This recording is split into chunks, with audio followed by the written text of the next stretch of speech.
Bien, nous vous saluons tous ensemble, tous qui nous suivez, partout où vous êtes. Recevez nos salutations dans le nom de notre Seigneur Jésus-Christ. Nous bénissons le Seigneur pour cette nouvelle opportunité qu'il nous accorde de pouvoir encore venir à vous et partager avec vous la parole de Dieu. Et pour aujourd'hui, nous voulons réfléchir avec vous autour de la destinée. Voilà pourquoi notre sujet est « Comment prépares-tu ta destinée ?» Comment prépares-tu ta destinée? Je ne sais pas si cela vous est déjà venu à l'esprit. Avez-vous jamais pensé un jour à votre destinée, à votre futur? Et aujourd'hui, nous voulons voir comment nous préparer à cette destinée. Avant toute chose, nous allons d'abord prier le Seigneur, lui demander de bénir cette parole. Père, nous voulons te dire merci pour cette grâce que tu nous accordes aujourd'hui de pouvoir encore nous tenir, Seigneur, devant toi pour pouvoir partager la parole de Dieu. Bénis tous ceux qui nous suivent, que ta grâce soit sur chacun et oint cette parole, qu'elle nous soit profitable et qu'elle nous enseigne tes voies. Au nom de Jésus, Amen. Gloire au Seigneur. Bien-aimé, comment prépares-tu ta destinée? Comment prépares-tu ta destinée? Pour cela, nous allons lire dans Genèse, chapitre 25, le verset 20 à 34. Genèse, chapitre 25, verset 20 à 34. Nous faisons la lecture. La Bible déclare ceci. Isaac était âgé de 40 ans quand il prit pour femme Rebecca, fille de Bethuel, l'araméen des Padam Aram et sœur de Laban l'araméen. Isaac implora l'Éternel pour sa femme, car elle était stérile, et l'Éternel l'exauça. Rebecca, sa femme, devint enceinte, les enfants se heurtaient dans son sein, et elle dit, « Si il en est ainsi, pourquoi suis-je enceinte ?» Elle alla consulter l'Éternel, et l'Éternel lui dit, « 2 nations sont dans ton ventre, et 2 peuples se sépareront au sortir de tes entrailles. Un de ces peuples sera plus fort que l'autre, et le plus grand sera assujetti au plus petit. » Les jours où elle devait accoucher s'accomplirent. Et voici, il y avait 2 jumeaux dans son ventre, et le premier sortit entièrement roux comme un manteau de poil, et on lui donna le nom d'Ésaü. Ensuite sortit son frère, dont la main tenait le talon d'Ésaü. On lui donna le nom de Jacob. Isaac était âgé de 60 ans lorsqu'ils naquirent. Ses enfants grandirent. Ésaü devint un habile chasseur, un homme de champ, mais Jacob fut un homme tranquille qui restait sous les tentes. Isaac aimait Ésaü parce qu'il mangeait du gibier, et Rebecca aimait Jacob. Comme Jacob faisait cuire un potage, Ésaü revint des champs accablé de fatigue. Et Ésaü dit à Jacob, « Laisse-moi, je te prie, manger de ce roux-là, car je suis fatigué. » C'est pour cela qu'on a donné à Ésaü le nom d'Édom. Jacob dit, « Vends-moi aujourd'hui ton droit d'aînesse. » Ésaü répondit, « Voici, je m'en vais mourir. À quoi me sert ce droit d'aînesse ?»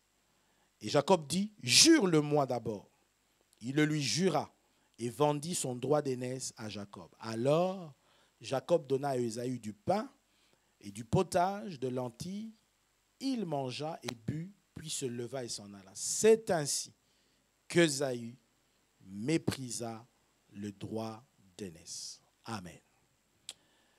Bien-aimés, cette histoire nous parle de l'influence qu'a la préparation sur notre destinée ou notre futur. Comment la manière dont nous nous préparons influencera notre futur ou notre destinée.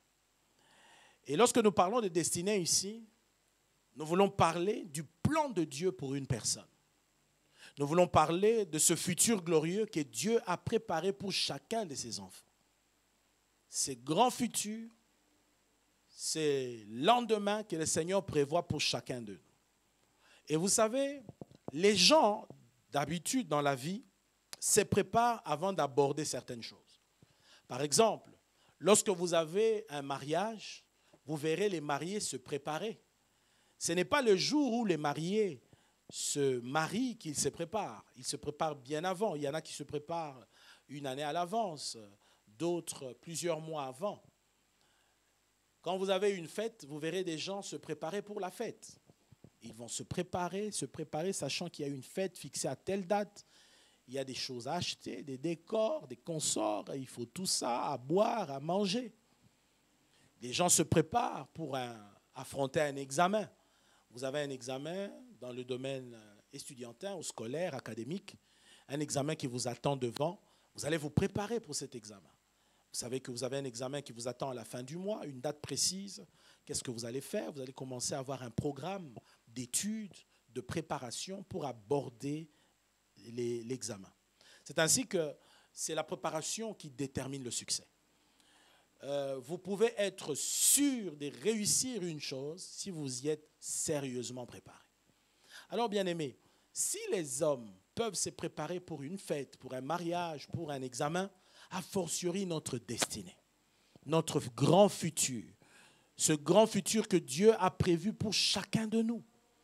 Comment tu prépares cette destinée? Comment te prépares-tu à cela? Ce qui compte, ce n'est pas seulement de savoir que tu as un futur grand, tu as une destinée, tu as un plan que Dieu a d'avance préparé pour toi. Mais c'est surtout comment tu t'y prépares. Qu'est-ce que tu fais aujourd'hui pour demain? Et à travers l'histoire d'Ésaü et de Jacob, cette histoire nous apprend que deux personnes peuvent être nées dans les mêmes circonstances, peuvent grandir ensemble, ayant connu les mêmes expériences, ils peuvent avoir été dans la même classe, ayant suivi les mêmes cours à partir d'un même professeur, ayant utilisé les mêmes manuels de cours, ayant fait les mêmes devoirs. Quelquefois, ils ont peut-être eu le même grade académique, mais ils peuvent finir par avoir deux destinées complètement différentes. Complètement différentes. Il s'agit donc d'Ésaü et de Jacob, qui sont deux frères jumeaux. Et vous savez, ils sont venus de la même semence, c'est-à-dire d'un même père. Ils sont sortis du même ventre, des entrailles de leur mère. Ils ont été élevés dans la même maison, nourris par les mêmes parents. Ésaü et Jacob ont partagé les mêmes vêtements. Ésaü et Jacob ont eu les mêmes amis. Ésaü et Jacob ont eu la même formation. Ils ont connu les mêmes expériences. Mais, il y a un mais, ils n'ont pas eu le même niveau d'accomplissement dans la vie.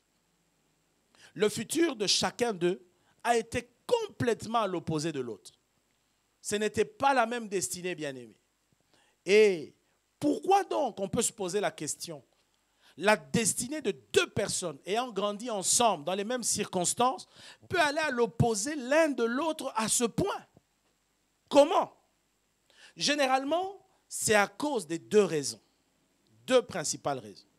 La première raison, c'est à cause des valeurs que nous développons dans notre vie.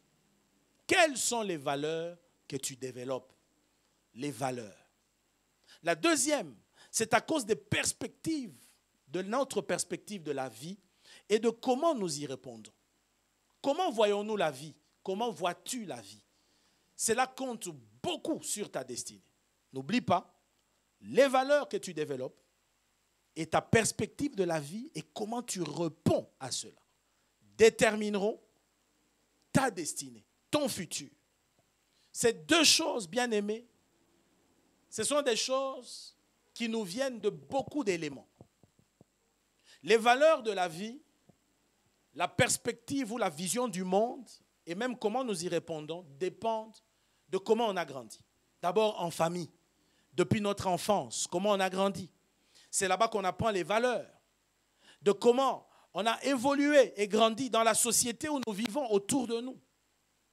Toutes ces choses-là, la vie de famille, la vie sociale dans la société, forgent notre perspective du monde, de la vie, et aussi nos valeurs. Quelles sont les valeurs avec lesquelles nous évoluerons, bien-aimés? Par exemple, vous verrez que pour beaucoup, en tout cas ici chez nous en RDC, au Congo, pour beaucoup, la vie est le produit de la chance. Vous entendrez les gens dire, en tout cas la vie c'est la chance. Pour eux donc, nous n'avons aucun contrôle sur ce que sera la fin de notre vie. On n'a aucun contrôle. Tout a déjà été écrit avant. Vous entendrez au Congo, les Congolais dire, ah en tout cas, nyonso ekomama déjà na likolo. On n'a rien à faire. Il y a déjà quelque chose qui a été préétabli pour nous. On ne peut pas se détourner. Ils vont vous dire qu'il y a des gens qui ont été destinés à être riches, d'autres à être pauvres.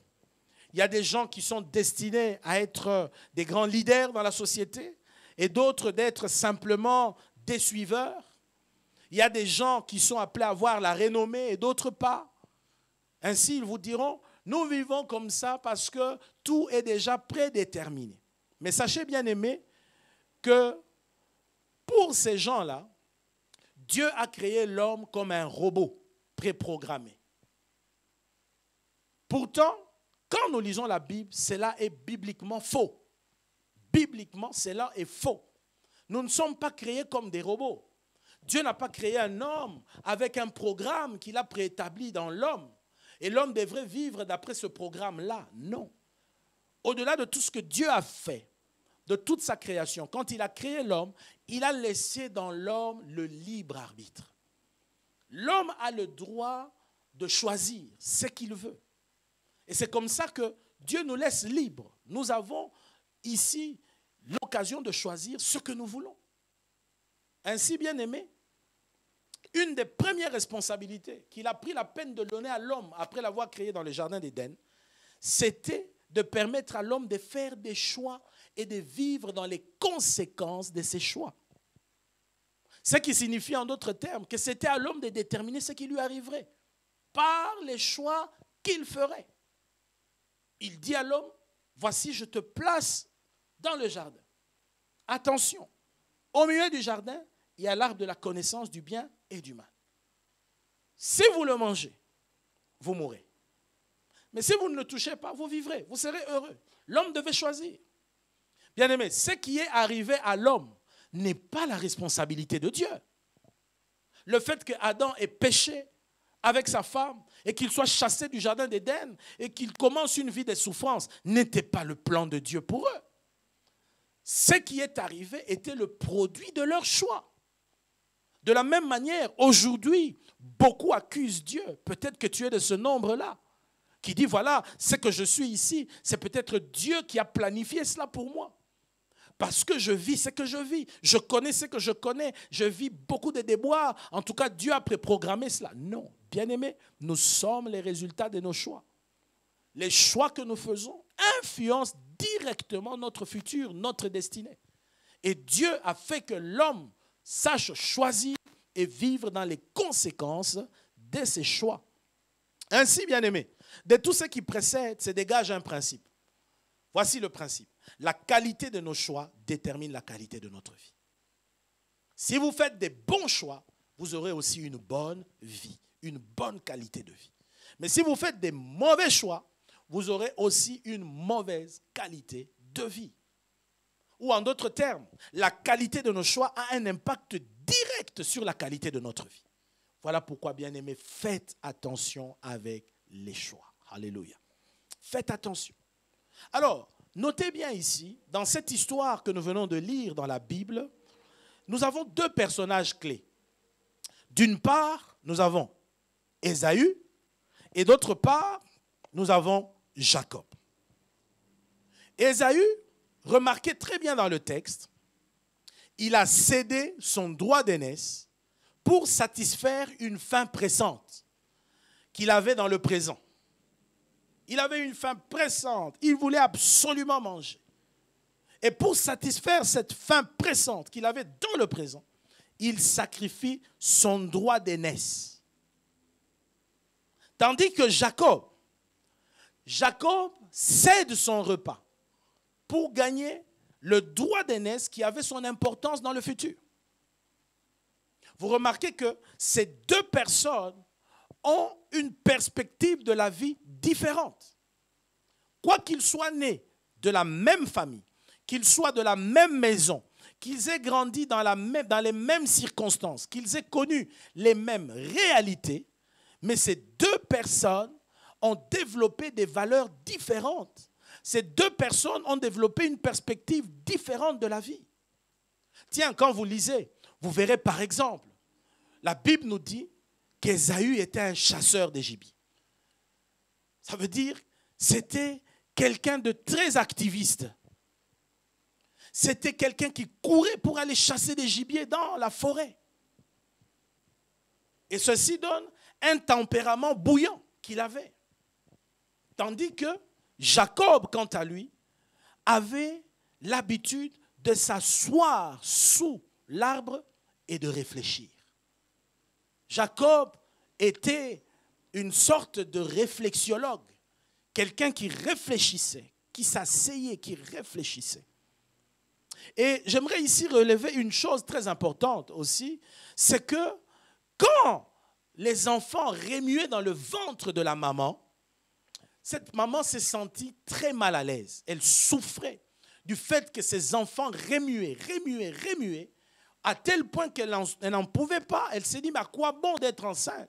La Bible dit qu'elle est allée consulter l'Éternel. Et en allant consulter l'Éternel, vous voyez cela au verset 22-23 de Genèse 25, écoutez ce que l'Éternel lui dit. La Bible dit, les enfants s'est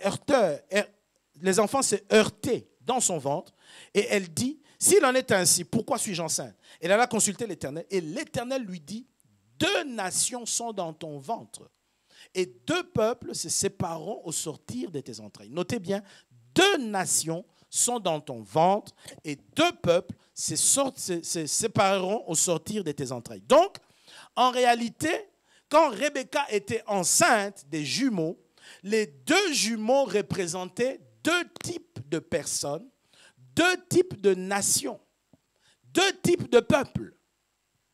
Remarquez très bien.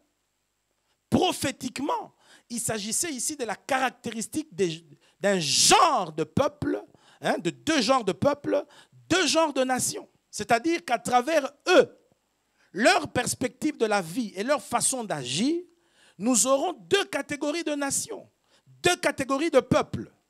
En d'autres termes, si dans ces récits, les 2 personnages clés sont Ésaü et Jacob qui étaient jumeaux, Dieu prophétiquement a dit à leur maman, alors qu'ils se remuaient dans le ventre, qu'il s'agissait de 2 nations qui étaient dans son ventre. En d'autres termes, il y a donc, au-delà des personnages Ésaü et Jacob, on a également des peuples Ésaü et des peuples Jacob. Nous avons également aussi des nations Ésaü et des nations Jacob. Alors, étudions cela. Qui sont les Ésaü? Les Ésaü, comme Ésaü lui-même, ce sont ceux qui ont une perspective de la vie ou une vision de la vie et une façon de faire qui consiste à sacrifier leur futur pour gagner le présent. Nous l'avons vu. Il se passe que Ésaü revient de la chasse. Il arrive, il trouve son frère en train de préparer un mets succulent. Il dit, ah, j'ai faim, donne-moi à manger, je veux manger. Son frère lui dit, oui, d'accord, ma condition que tu me donnes ton droit d'aînesse. La Bible dit, Ésaü n'a pas réfléchi. Toujours dans sa nature de chasseur, il n'a pas réfléchi. Il dit, à quoi me sert ces droits d'aînesse? Là, je suis en train de mourir de faim. Prends-le. Jacob prend la peine de lui dire, jure-le-moi d'abord. Il jure, au nom de l'Éternel, je te donne mon droit d'aînesse. Regardez ce qu'Ésaü fait. La Bible dit, il méprisa son droit d'aînesse. Ésaü ne se rendait pas compte que le droit d'aînesse avait une valeur dans le futur. C'est pourquoi quand bien plus tard, son frère lui vola entre guillemets la bénédiction, j'aurais voulu être là pour dire à Ésaü, mais souviens-toi du jour où toi-même tu as vendu ces droits d'aînesse. Bien aimé, le droit d'aînesse en Israël représentait la bénédiction que les pères léguaient aux fils aînés. Et cette bénédiction devait accompagner le fils aîné tout au long de sa vie, garantissait sa réussite dans tous les domaines. Ces droits d'aînesse en Israël garantissaient la bénédiction de Dieu, l'approbation de Dieu sur celui sur qui cette bénédiction reposait.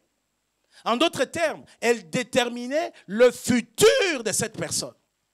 Mais regardez comment Ésaü a vendu son futur pour gagner un repas dans le présent.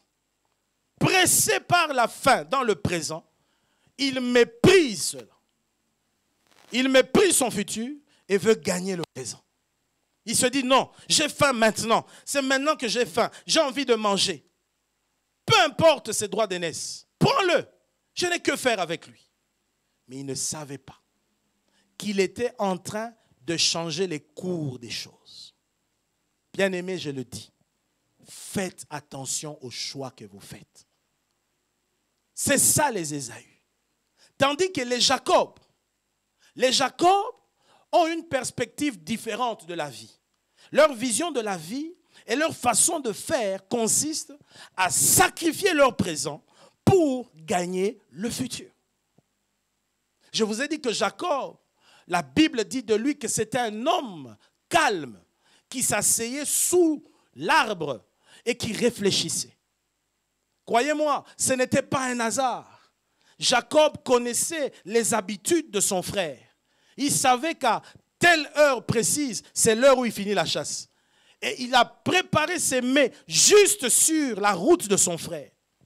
Et quand son frère arrive, il est pris d'envie de manger ses repas. Jacob a déjà planifié son coup. Pourquoi? Parce que Jacob pense au futur.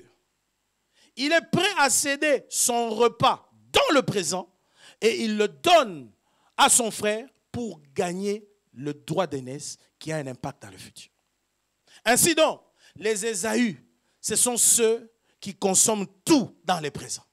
Ils ne pensent pas au futur. Ils ne pensent pas à demain. Demain ne compte pas pour eux. Ils n'ont que faire de l'avenir. Ils n'ont que faire de la destinée. Ça ne les intéresse pas demain. Ce qu'ils veulent, c'est maintenant. Je dois manger maintenant. Je dois consommer maintenant. Je dois faire des choses maintenant. Maintenant, maintenant, maintenant. Tandis que les Jacob, c'est ceux qui disent, je suis prêt à sacrifier maintenant. Je suis prêt à sacrifier telle chose aujourd'hui parce que je voudrais gagner demain. Jacob est un futuriste. Jacob est un visionnaire. Bien-aimé, es-tu Ésaü ou es-tu Jacob? Regarde le style de ta vie. Regarde comment tu mènes ta vie. Es-tu un Ésaü ou es-tu un Jacob? Et sachez-le, nous avons des nations Ésaü et des nations Jacob. Des peuples Ésaü et des peuples Jacob. Alors que je vous parle, je suis en train de me poser la question. Mon peuple à moi, mon pays, ma nation à moi, la RDC, la République démocratique du Congo, est-elle une nation Ésaü ou est-elle une nation Jacob? À vous de répondre, bien-aimés. Es-tu Ésaü ou es-tu Jacob? Comment est-ce que tu prépares ta vie future? Comment prépares-tu ta destinée? C'est ici que, bien-aimés, beaucoup jouent avec la puissance qu'il y a derrière le choix. Le choix semble être une petite chose aujourd'hui, mais a de l'influence sur demain. Lorsqu'Ésaü s'est mis à pleurer, alors que son frère venait de lui voler la bénédiction, il criait dans tous les sens, je le tuerai. Mais Ésaü a oublié que lui-même avait vendu ses droits d'aînesse. Il avait vendu cette bénédiction à cause d'un besoin présent. Qu'en est-il de toi? Peut-être que toi qui me suis, tu es là. Tu opères comme Ésaü dans ta vie. Regarde-toi. Tu négliges les choses qui auront de l'impact dans ton futur. Bien-aimé, c'est peut-être les études. Regarde comment tu étudies à la légère. À peine tu vas à l'école. À peine tu étudies. Pour que tu étudies, on doit toujours te bousculer. On doit te pousser. On doit toujours dire, les parents doivent parler. Il faut que les parents crient sur toi. Et quand même tu vas à l'école, tu arrives, tu n'es pas concentré. Tu fais l'école buissonnière. Tu grilles parfois des cours. Tu n'entres pas dans certains cours. Mais tu oublies que ces études-là ont un impact sur ton avenir. C'est que tu deviendras demain. Et surtout dans la société de demain. Il faudra que tu aies cette formation-là pour espérer devenir cet homme-là que tu es censé devenir. Mais voyez combien aujourd'hui de jeunes gens hypothèquent leur avenir à cause du présent. Pourquoi? Parce qu'ils sont obnubilés par des besoins présents. Peut-être pour lui c'est l'amusement. Il aime bien passer du temps à aller boire avec les amis, mais oublie qu'il y a plus important dans la vie. Un Ésaü. Mais les Jacob, ce sont des visionnaires. Jacob est prêt à sacrifier ce qu'il a aujourd'hui. Pourquoi? Il pense à demain. Il est prêt à souffrir, se priver de manger, rester affamé, parce qu'il a besoin de gagner quelque chose qui l'accompagnera tout au long de sa vie de demain. Bien-aimé, regarde un Jacob. C'est celui qui, lorsqu'il gagne un peu d'argent aujourd'hui, au lieu de le dépenser, au lieu de le prendre, d'aller faire une tournée, offrir à boire, s'amuser, il investit cet argent. Il pense à demain. Il se dit, cette somme importante que j'ai gagnée, peut-être que je n'aurai plus la grâce de l'avoir. Alors je ne dois pas jouer avec cette somme. Que dois-je faire? Je dois trouver un domaine d'investissement. Je dois investir pour que demain, je puisse gagner. Voilà un Jacob. Mais au-delà de tout cela, n'oublie pas, bien-aimé, qu'il y a aussi non seulement une destinée terrestre, temporelle, il y a aussi une destinée éternelle. Un futur éternel. Un jour, la vie sur terre cessera. Un jour, tu mourras. Tu quitteras cette terre et tu affronteras l'éternité. Tu seras devant ton Créateur. Et sache que ce n'est pas là-bas, dans l'éternité, qu'on prépare l'éternité. L'éternité se prépare à l'avance. Pendant que tu es encore en vie aujourd'hui, que fais-tu pour préparer ta destinée éternelle? Que fais-tu pour préparer ta vie d'au-delà? Il y a des gens qui disent, ah, je veux vivre comme je veux, mais quand je mourrai, je sais qu'on fera pour moi une prière. On invitera, je ne sais pas moi, un évêque, un archevêque qui viendra prier. Bien-aimé, si cela était aussi simple, à quoi bon d'être attaché à Dieu? À quoi bon de servir Dieu? À quoi bon de pouvoir se priver de tant de choses sur la terre? J'aimerais te dire, il y a un ciel, il y a un enfer. Et aller au ciel se prépare maintenant. As-tu cette perspective? Es-tu un Ésaü ou un Jacob?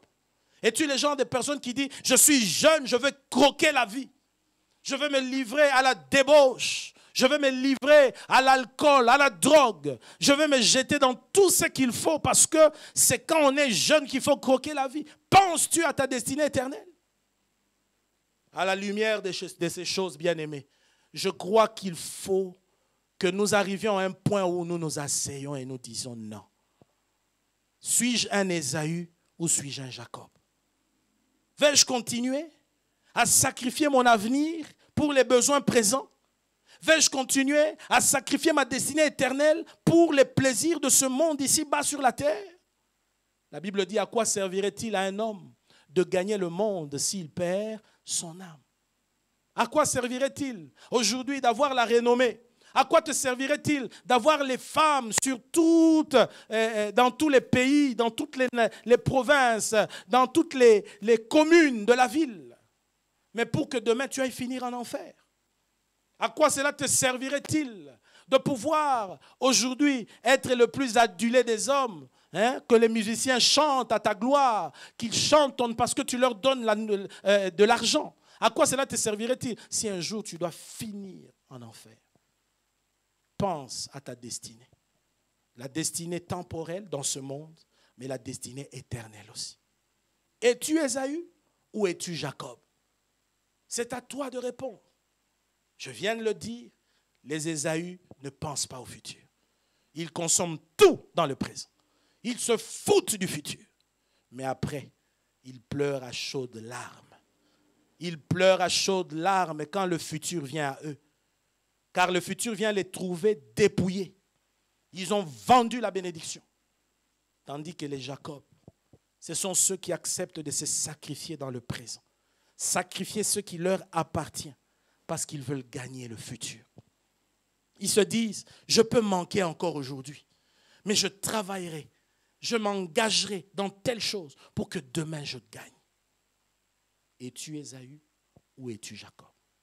À toi de répondre. Que Dieu te bénisse. Nous continuerons la prochaine fois. Prions le Seigneur. Alléluia. Dieu notre Père, nous te disons merci. Nous te rendons grâce pour cette réflexion que tu viens de nous faire. Oh Dieu, je prie pour tout celui qui a écouté ces messages. Je demande que tu aides mon frère, que tu aides ma sœur, que tu aides mon bien-aimé qui suit cette parole à comprendre que tu nous appelles à être des Jacob, à être des hommes qui pensent à demain, des hommes qui ne se passent pas le temps à consommer tout aujourd'hui, mais des futuristes. Aide-nous à comprendre qu'au-delà même de la destinée temporelle, terrestre que nous avons à gagner, il y a une destinée éternelle. Un jour, nous devrons affronter l'éternité. Que dirons-nous en ce temps-là? Mais la Bible nous apprend que la solution, la clé pour la destinée éternelle, c'est Jésus-Christ. Voilà pourquoi, Seigneur, alors que nous vivons sur cette terre, avant de la quitter, nous avons choisi Jésus. Aide mon frère, ma soeur à choisir Jésus pour gagner cette destinée éternelle. Bénis cette parole, qu'elle reste gravée dans nos cœurs et qu'elle nous aide, Seigneur, à changer nos valeurs, à changer notre perspective de la vie. Au nom de Jésus, nous avons ainsi prié. Amen. Amen, bien-aimés. Que Dieu vous bénisse. Merci de nous avoir suivis. Continuez à nous suivre sur les différents canaux par lesquels nous passons pour vous apporter la parole de Dieu. Entre-temps, que le Seigneur vous garde et que sa paix soit sur chacun de vous. Shalom.